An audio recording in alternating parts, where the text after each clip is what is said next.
Hola, buenas noches, amigos y hermanos. Bienvenidos a este jueves 9 de septiembre con este nuevo estudio de la palabra de Dios. Mi nombre es Gilberto Torrens y este es el espacio de la Iglesia Bautista Lumbrera.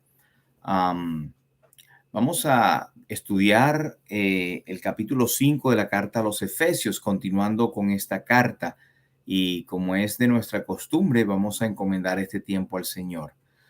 Padre Santo, te damos las gracias por poder comenzar este nuevo capítulo de la carta a los Efesios, carta que tú inspiraste al apóstol San Pablo para enseñar a los cristianos del primer siglo, pero que también es una fuente de riquezas para nosotros como palabra inspirada.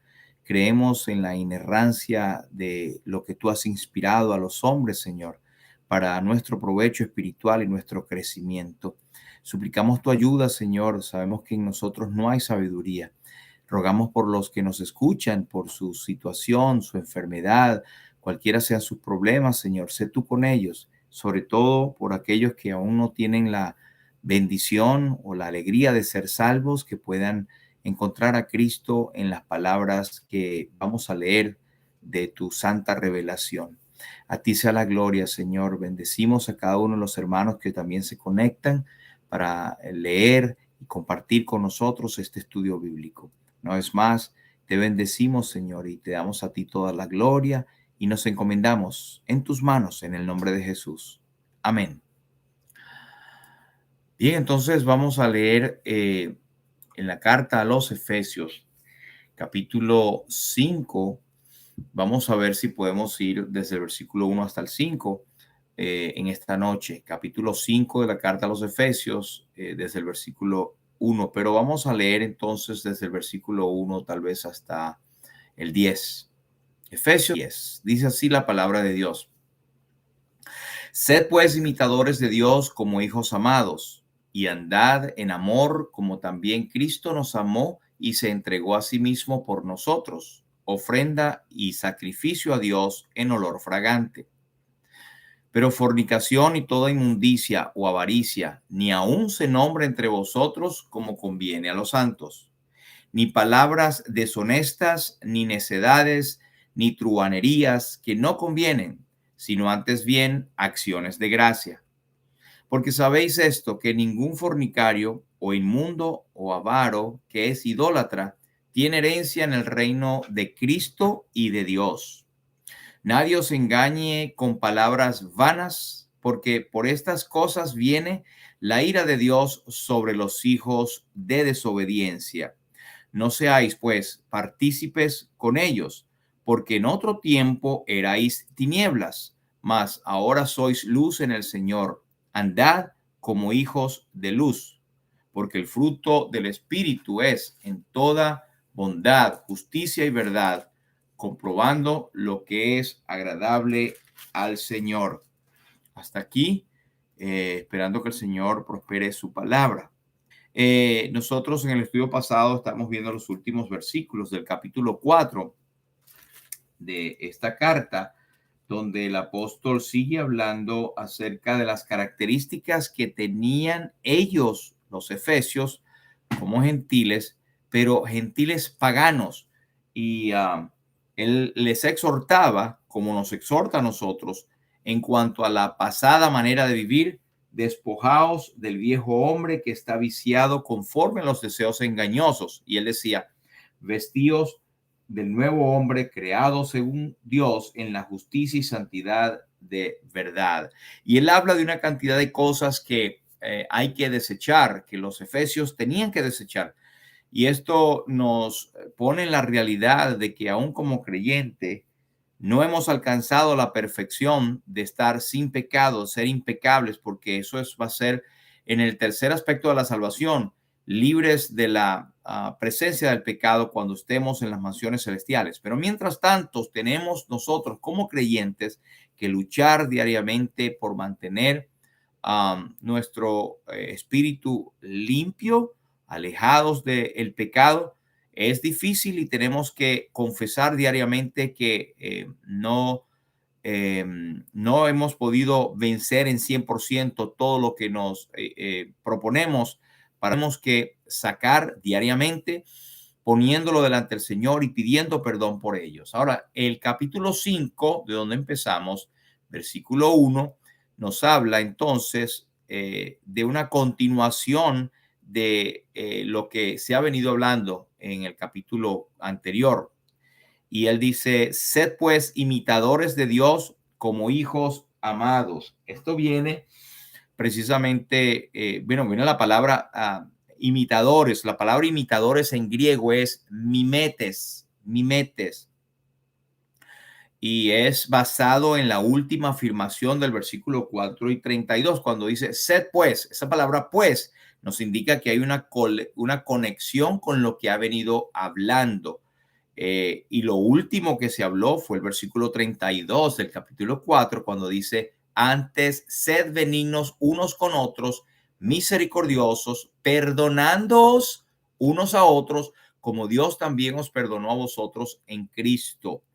Entonces él dice, sed pues imitadores de Cristo. Este verbo, como dijimos, mimetes, que viene de la raíz griega mimeomai, del cual viene, por cierto, las palabras en castellano mímica o imitar, viene esta palabra griega, mimeomai o mimetes, significa literalmente copiar, reproducir, y siempre se utiliza en el buen sentido.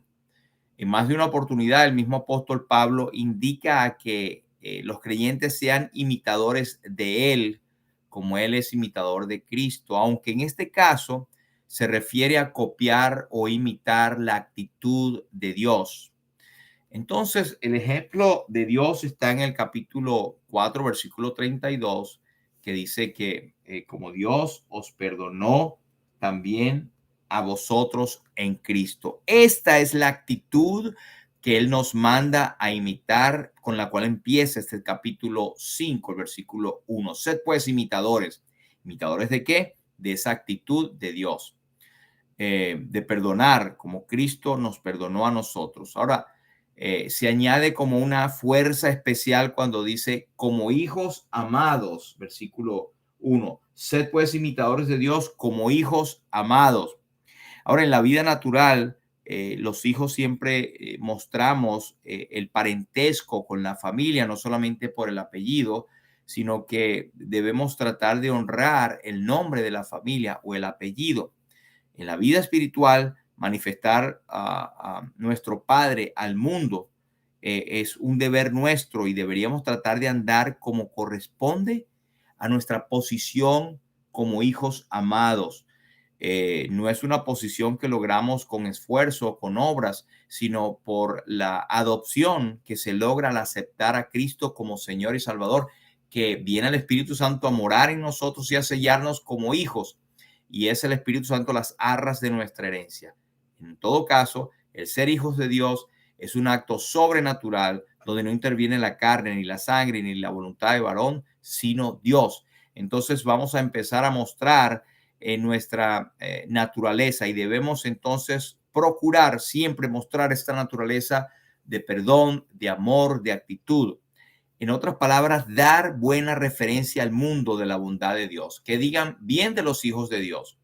El mismo Señor Jesucristo en la oración intercesora de Juan capítulo 17, él dice en el versículo 23, el que me aborrece a mí, también a mi Padre aborrece, porque si nosotros imitamos al Señor, quien a su vez imita o es la esencia del Padre, pues el mundo, como no le quiere conocer a él y nosotros imitamos al Padre o al menos las actitudes del Señor Jesús, entonces vamos a ser aborrecidos porque el mundo está gobernado por el maligno, por Satanás.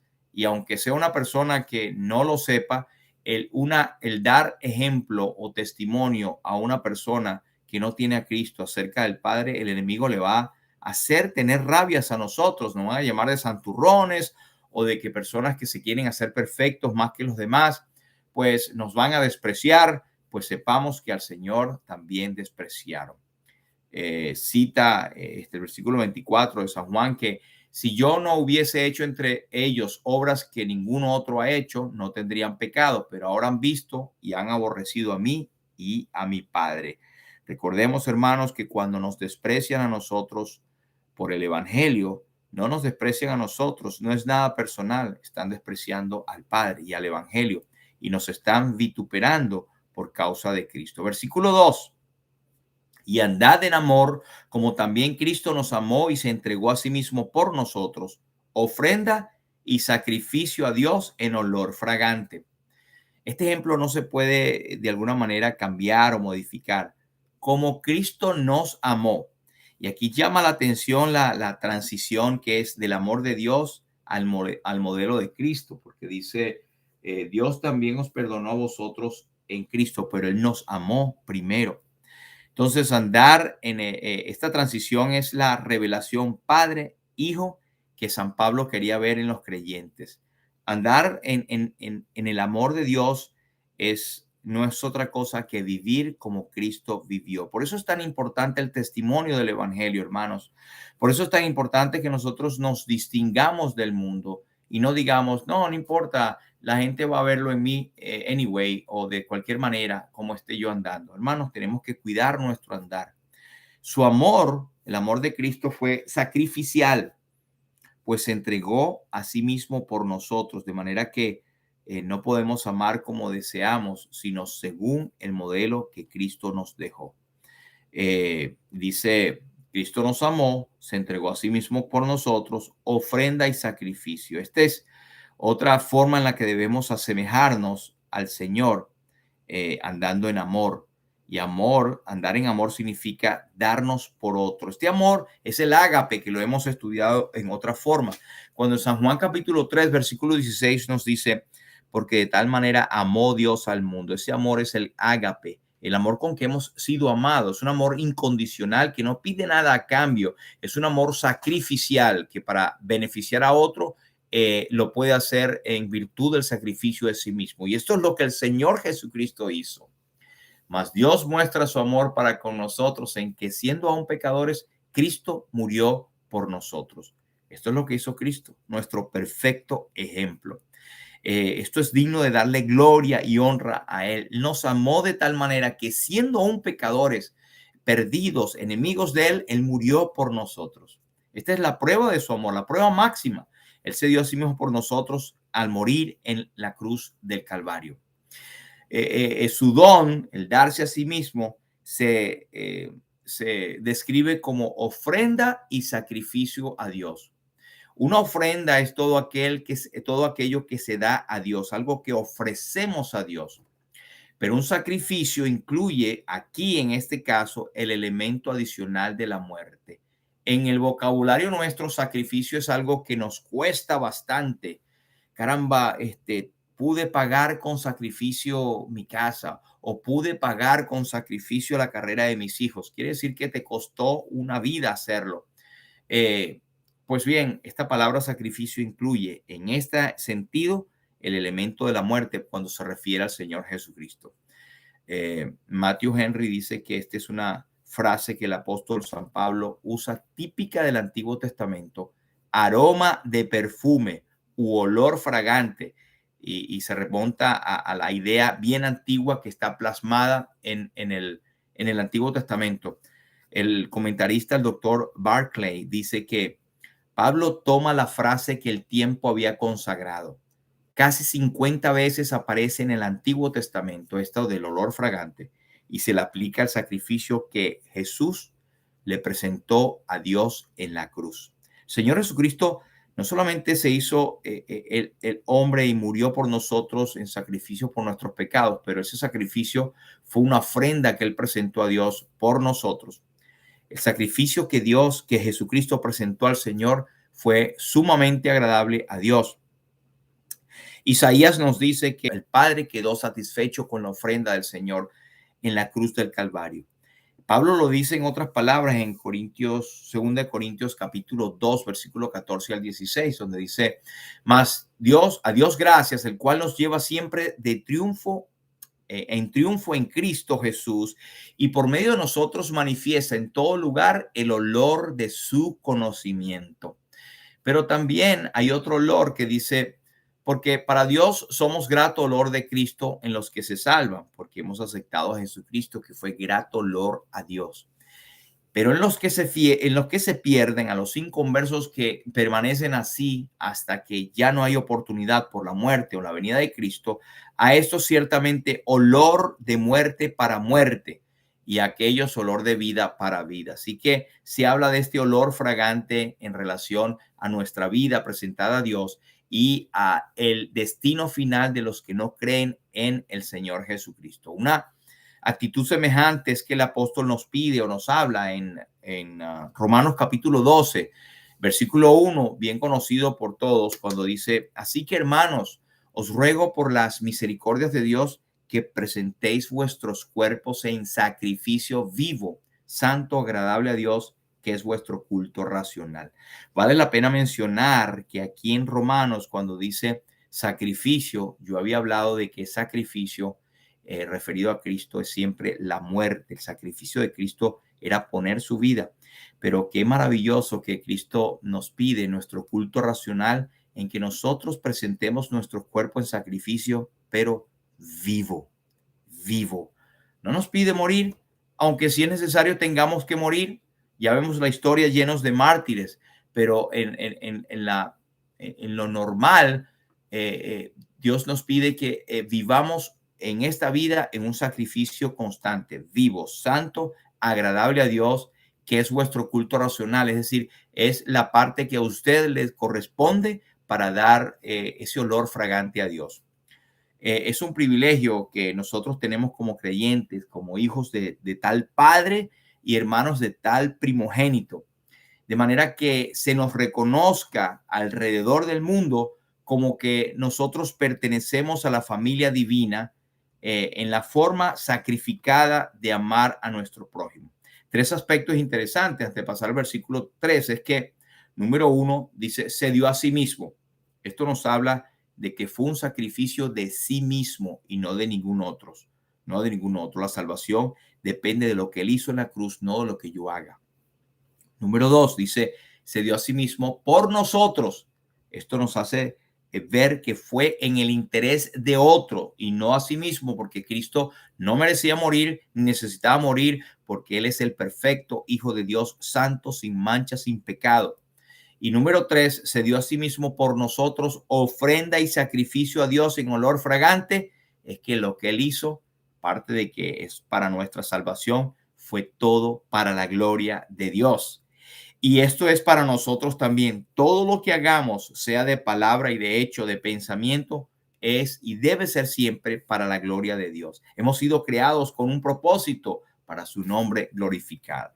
Versículo 3. Pero fornicación ni toda inmundicia o avaricia, ni aun se nombre entre vosotros como conviene a los santos. Otra versión dice, pero entre vosotros no debe haber ni asomo de inmoralidad sexual, ni cualquier clase de impureza o avaricia, porque esto es impropio del pueblo santo de Dios. La versión palabra de Dios para todos dice, ustedes son el pueblo santo de Dios, por lo tanto, entre ustedes no debe existir ni la más mínima indicación de inmoralidad sexual, ni ningún otro exceso. En los versículos 3 y 4, el apóstol vuelve al tema de los pecados sexuales y llama, nos reprende o reprende a los efesios y por ende a nosotros a vivir una vida santa separada de este tipo de pecados. La santidad precisamente es porque somos llamados por Dios separarnos de esa vida de pecado. Esto se llama santidad. Pero primero él cita varias formas de inmoralidad sexual. Dice, pero fornicación, la palabra fornicación es porneía, de donde viene la palabra porno. Cierto que en 1 Corintios 5 y 1 el apóstol habla de cierto, se oye entre vosotros que hay fornicación, que ni aún conviene entre los gentiles. Siempre que se menciona en el mismo versículo que el adulterio, que está en el contexto, fornicación entonces denota una relación ilícita entre personas solteras. Sin embargo, cuando no se distingue la palabra del adulterio, está solita allí, como sucede aquí, probablemente se refiere a cualquier forma de inmoralidad sexual. Y así se traduce en otras versiones. que habla de inmoralidad sexual, precisamente en vez de, de fornicación. Eh, la palabra pornografía solita, sin estar mezclada o unida a la palabra adulterio, quiere literalmente decir escrituras sobre rameras. Y la otra palabra es inmundicia. Inmundicia es la palabra griega akatarsia, que en el versículo 19 del capítulo anterior, el hombre su sensibilidad se entregaron a la lascivia para cometer con avidez toda clase de impureza o de inmundicia. Esto puede también referirse a actos inmorales de cualquier forma, pero quizás incluya, como dice algún comentarista, también imágenes impuras. En nuestros días, las películas, internet, fotografías, revistas, etcétera, libros obscenos y otros materiales que sugieren la sexualidad de la manera ilícita, que van en la línea de la indecencia y que alimentan el fuego de la pasión de cualquiera de nosotros que estamos expuestos a esto. Debemos saber que estamos expuestos y somos como la mopa a la candela. Por eso no podemos acercarnos a la candela, porque nosotros, como dice el apóstol, no mora el bien. Debemos mantenernos alejados de todo lo que nos lleve a esas pasiones incontroladas de la carne que nos pueden llevar a la caída. La otra palabra que él usa es la avaricia, que en griego es pleonexia, pleonexia. Y aunque generalmente siempre está ligado al deseo del dinero, ¿verdad? Un avaricioso, a la avaricia por el dinero, aquí tiene una connotación sexual, es el deseo sexual, ese insaciable deseo de satisfacer los propios apetitos sexuales fuera del vínculo del matrimonio. Esto lo habla el apóstol Pablo con toda crudeza. En Éxodo 20:17, por ejemplo, Moisés, Dios habla y da entre los 10 mandamientos: no codiciarás la mujer de tu prójimo. Estas cosas no deberían ni aún nombrarse entre los cristianos. Hay comentaristas que dicen que nunca deberían ser nombrados como cometidos por creyentes, y esto es cierto, pero hay otros que dicen que ni siquiera deben nombrarse. Bueno, de ninguna manera que pueda mitigar o reducir su carácter vergonzoso y pecaminoso. El problema o la forma en que el enemigo trabaja hoy es que va quitándole seriedad a lo que son estos pecados sexuales. Por ejemplo, si usted llega a prender su televisor y quiere ver una buena película, o hay algunos que les gustan las novelas o las series, pues fíjense que no hay una serie que no tenga amor ilícito, que es totalmente normal, o y aquí no lo nombra, pero puede estar dentro de la inmundicia, que son relaciones sexuales entre el mismo sexo. Y esto tanto que se ve en la sociedad hoy en día, en películas, que la gente le pierde la seriedad y lo ve como normal. Y eso es lo que el enemigo quiere hacernos ver, que es algo normal. Y no es así, hermano. Siempre hay esa línea de separación. Ni siquiera se debería hablar de estas cosas de ninguna manera que pueda disminuir su carácter pecaminoso. Hay siempre un gran peligro de hablar de estas cosas ligeramente, mencionarlas, echar cuentos, excusarlas. Eh, pero el apóstol acentúa que esto no se debe nombrar como ni aún entre los santos, que esto debe mantenerse fuera de nuestra conversación como conviene a los santos, como le conviene a usted y como me conviene a mí. Los creyentes hemos sido separados de la corrupción que hay en el mundo, y ahora deberíamos de vivir en una separación práctica, haciendo práctico y haciendo real lo que Dios hizo con nosotros, de separarnos del pecado y del reino de las tinieblas. Entonces, esta práctica de las oscuras pasiones, debemos alejarnos de ellas, tanto de hecho, de pensamiento, como de palabra. Otro comentarista, Matthew Henry, citando al doctor Lenski, él dice: el pensamiento no es el que en verdad estos vicios no deben ni aún ser mencionados entre cristianos, porque Pablo mismo lo hizo, lo mencionó, y no es que no se deban mencionar cuando hay que hablar de ellos de una manera seria para decir que no se deben hacer o para tal vez una disciplina, pero debemos amonestar contra ellos tal como él lo hace. El apóstol quiere dar a entender que esos vicios deben ser arrojados tan lejos de nosotros que ni aún deben presentarse una insinuación o pequeña sospecha de su presencia entre nosotros. Todo esto, añade el apóstol, debe quedar lejos de nosotros como conviene a los santos, como es propio de los creyentes. Versículo 4. Ni palabras deshonestas, ni necedades, ni truhanerías que no convienen, sino antes bien acciones de gracia. Ahorita me viene a la memoria esa canción antigua, creo que era de Julio Iglesias, que decía, soy un truán, soy un señor. Esa palabra se quiere introducir como algo medio cómico, medio cómplice, medio normal, pero vamos a ver qué significa esto.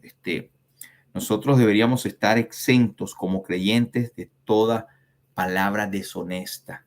Esta palabra deshonesta es aiskrotes. Esa es la palabra en griego que quiere decir obscenidad, indecencia, lo que es vergonzoso. Esto se refiere a historias sucias, a chistes sugerentes con cierto tono sexual y a toda forma de obscenidad e indecencia. Hermanos, si usted está en medio de una conversación que están hablando esto, o usted se pone serio, o si no se puede salir de ahí, pues ponga mala cara, sálgase de ahí, no le ría esos chistes, no participe de esto. La palabra necedades, o dice, ni palabras deshonestas ni necedades, la palabra necedad es en griego morologia. Esto se refiere a conversaciones vacías, dice un comentarista, que son dignas de un imbécil. Y puede incluir el lenguaje de las cloacas. Esto lo dice William McDonald, lenguaje de las cloacas, que nunca ocurra que un creyente caiga en eso. Truanerías o eutropelía en griego es ligereza. En lo clásico, en el buen sentido de la palabra, quería decir gracia y agilidad mental propio de una persona ingeniosa, el truán. Pero en este lugar adquiere el sentido malo de chiste, broma, rapidez mental, burla, obscena, obscenidades. Es el ingenio rápido del mundano, inclinado a pensar o imaginar cosas que divierten y hacen reír a los que son tan sucios como él. Habla acerca de hacer bromas, hacer de ello una frecuente tema de conversación, siempre con el mismo tema para los chistes oscuros, los chistes sexuales. Es introducirlo poco a poco en tu mente y eso nos lleva más cerca de realmente llevarlo a cabo. De eso no deberíamos participar. Esto es lo que es truanerías, hermano. Notemos de paso que estos tres palabras mencionadas en este párrafo no vuelven a salir en ningún otro lugar del Nuevo Testamento. Es siempre peligroso bromear acerca de las cosas pecaminosas y en lugar, hermanos, de emplear la lengua para un hablar tan indigno, inapropiado, el cristiano debería cultivar la práctica de hablar con gracia. Dice el 4:29 de Efesios, la palabra que sea buena para la necesaria edificación a fin de dar gracia a los oyentes. O debemos siempre dar gracias a Dios por todas las bendiciones y misericordias de la vida. Esto es agradable para el Señor y es un buen ejemplo para otros y beneficioso para la propia alma. En el antiguo mundo, en el mundo del primer siglo, habían los gnósticos o los que practicaban el gnosticismo, que partía de la base de que solo el espíritu es bueno y la materia siempre era malo. Pero el cristiano se enfrentó con esta enseñanza afirmando que tanto el cuerpo como el alma son importantes. Dios es el creador de ambos. Jesucristo santificó para siempre la carne humana al asumirla, al hacerse carne, y el cuerpo es templo del Espíritu Santo. Bueno, llegamos hasta aquí. Nos quedamos por leer el versículo 5, pero lo dejamos para la próxima ocasión, Dios mediante. Llegamos aquí hasta el versículo 4, esperando que esto haya sido un abrebocas para seguir estudiando la palabra. El Señor te bendiga y Él bendiga la palabra leída y explicada para su gloria y honra. El Señor te bendiga.